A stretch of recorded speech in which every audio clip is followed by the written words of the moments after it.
Hey, welcome to the warm-up for difference of squares and perfect square trinomials. So the first question says to expand and simplify each of those different binomials. So right here, the first one we have is x minus 5 and x minus 5, x minus 5 and x plus 5. So you'll notice that these are two binomials with the exact same absolute numbers and variables, but different signs. Okay? That's a very important thing to realize.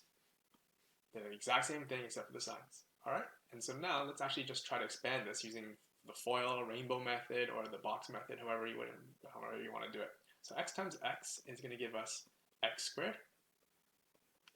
X times positive 5 is going to give us positive 5x. And negative 5 times x is going to give us minus 5x. And negative 5 times positive 5 gives us minus 25. And from here, we can simplify the middle two terms. Plus 5x minus 5x gives us 0x. And I'm going to write this extra line here because it's a great comparison to, it looks like a trinomial that we can factor, right? Two numbers that multiply negative 25 and add to 0, right? And that's negative 5 and plus 5. So it's a very good point to kind of emphasize with that one little step. Okay, but normally you would just go from here to here. Okay. Over here, we have x minus 7 all squared, and please remember that this means that all of x minus 7 is being multiplied by itself. So all of it, so you write it out twice, and then you expand from here. X times x is x squared. X times negative 7 is minus 7x. Another negative 7x, which is going to give us the same thing. And negative 7 times negative 7 gives us plus 49.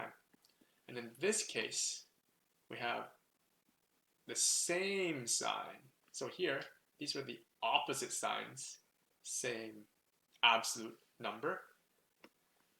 These are the exact same numbers with the same sign. And as a result, instead of canceling out like it did in this case they are doubling times 2. So negative 7x gives us minus 14x plus 49. So this gets doubled. Very important thing to realize, whereas this gets canceled just because of that difference in sign. Okay. So the second part of this warm-up is to factor fully. X squared plus 0x minus 16. We need to take this trinomial and factor it. Find two binomials that would multiply to become this. Well, we have to ask ourselves, what two numbers multiply to negative 16? So what's a product of negative 16?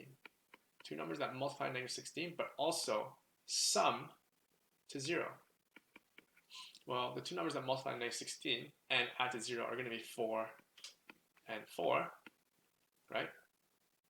And for them to add to 0, they're going to have to be the different sign, just like what happened here. This is a different sign, plus 5x minus 5x. This is plus 4 minus 4, right? Minus 5 plus 5, plus 4 minus 4. It's just, that's the only difference. And then the two numbers that multiply to x are x and x. So we have found two binomials that would multiply to become this. And again, you can always multiply it out, FOIL it out to see if it does become this. All right, part B. It says to factor x squared minus 6x plus 9. All right, so to factor this, again, we would set up our binomials and ask ourselves what two numbers or variables multiply to x squared. That's going to give us x and x. There's only one possibility. And then we need to find two numbers that are a product of 9, so that multiply to 9, and sum to negative 6, or add together to give us negative 6. So the two numbers that multiply to 9 and add to negative 6 are going to be negative 3 and negative 3. Okay? So this concludes the warm-up for difference of squares and perfect square trinomials. And what is a difference of squares? This is a difference of squares because it's x squared minus 25. Difference meaning a subtraction between two perfect squares, which is x squared minus 25. And this is also considered a difference of squares.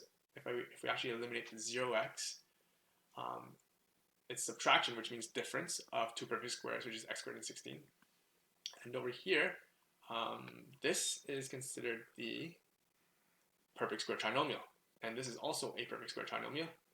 These are both trinomials that are perfect squares on the outside, so x squared and 49, x squared and 9, as well as the middle term is going to be double the square root of the outer terms. Okay? And we're going to look at both of that definition a little bit closer in the next video when we go over perfect square trinomials.